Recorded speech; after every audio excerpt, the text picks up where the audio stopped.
क्या आपने कभी सोचा है, किसी भी सरकार का फैसला सिर्फ एक घटना को देखकर नहीं होता। उसके पीछे कई परतें होती हैं। जन भावना, राजनीतिक माहौल, प्रशासनिक रिपोर्ट और भविष्य का असर। 2024 के बाद देश की राजनीतिक माहौल पहले जैसा नहीं रहा।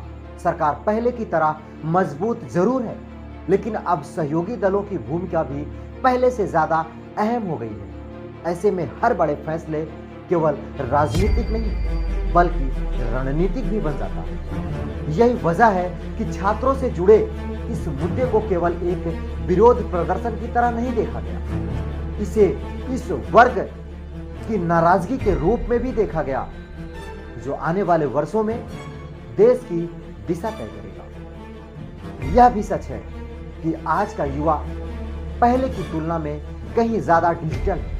वह अपनी बात सोशल मीडिया पर रखता है, वीडियो बनाता है, सवाल पूछता है और दूसरे लोग अपनी बात पहुंचा देता है। इसीलिए किसी भी मुद्दे का असर अब सिर्फ धरना स्थल तक सीमित नहीं रहता।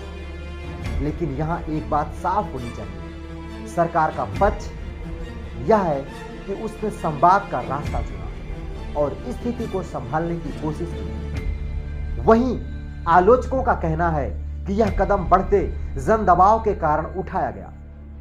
दोनों पक्ष अपनी अपनी दलील देते हैं और लोकतंत्र में यही स्वाभाविक भी है। असल सवाल यह नहीं है कि कौन सही है और कौन गलत है, बल्कि असल सवाल तो यह है कि क्या इस पूरे घटनाक्रम से परीक्षा व्यवस्था में ऐसा बदलाव आएगा जिससे भविष्य में छात्रों का भरोसा और मजबूत हो जाएगा।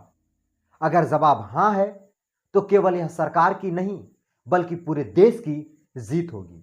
और इस जीत पर हम आप ही नहीं बल्कि एक गरीब परिवार, जिनके माँ बाप अपनी जमा पूंजी लगाकर अपने बच्चों को पढ़ा रहे हैं, उनकी भी जीत होगी। लेकिन अगर कुछ समय बाद फिर वही समस्याएं सामने आती हैं तो सवाल यह भी खड़े हो जाएंगे कि यही वजह है कि इस कहानी का सबसे महत्वपूर्ण हिस्सा अभी बाकी है।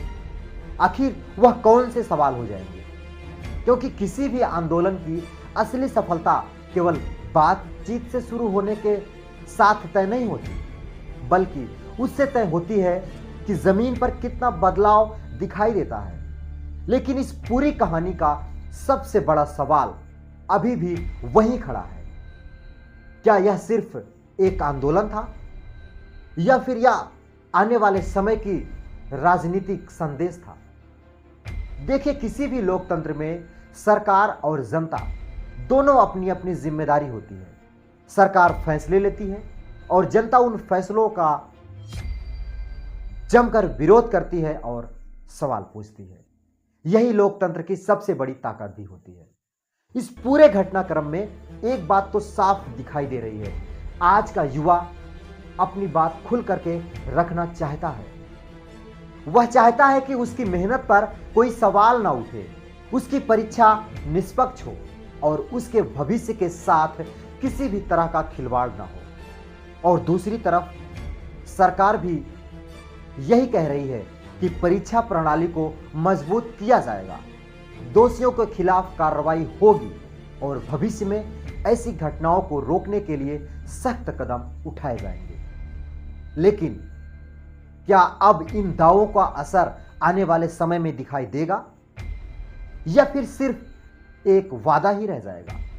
यही वजह है कि इस पूरे मामले को केवल जीत और हार के नजरिए से देखना शायद सही नहीं होगा। असली सवाल यह है कि क्या इस घटना के बाद व्यवस्था पहले से बेहतर बनती है या नहीं। अगर बदलाव दिखाई देता है तो करोड़ों छात्रों का भरोसा मजबूत होगा। लेकिन अगर भविष्य में फिर ऐसी घटनाएं सामने आती हैं तो सवाल भी पहले से ज्यादा तीखे होंगे। इसीलिए इस पूरे मामले का अंतिम फैसला किसी भाषण, किसी बयान या किसी सोशल मीडिया पोस्ट से नहीं होगा। अंतिम फैसला समय करेगा और जनता करेगी। अब आपकी राय क्या है? क्या आपको लगता है कि सरकार ने समय रहते सही फैसले लिए हैं? समय रहते सही एक्शन लिया है, या आपको लगता है कि यह कदम बढ़ते जन दबाव का नतीजा था? अपनी राय नीचे कमेंट बॉक्स में लिखिए। आपकी हर राय पढ़ी जाती है और आपकी कई बार वही अगली चर्चा का विषय भी बन जाता है। अगर आपको हमारा यह विश्लेषण पसंद आया हो तो वीडियो को भी लाइक जरूर करें, क्योंकि आपका एक लाइक हमें ऐसे तथ्य आधिकारिक और गहराई से रिसर्च करने पर मजबूर कर देता है और हमें वीडियो बनाने की प्रेरणा भी देता है। अगर आप चैनल पर पहली बार आए हैं तो इस चैनल को सब्सक्राइब करना बिल्कुल मत भूलिएगा और बेल आइकन जरूर दबाइएगा, ताकि देश दुनिया की हर बड़ी खबर और उसका आसान विश्लेषण सबसे पहले आप तक पहुंचे।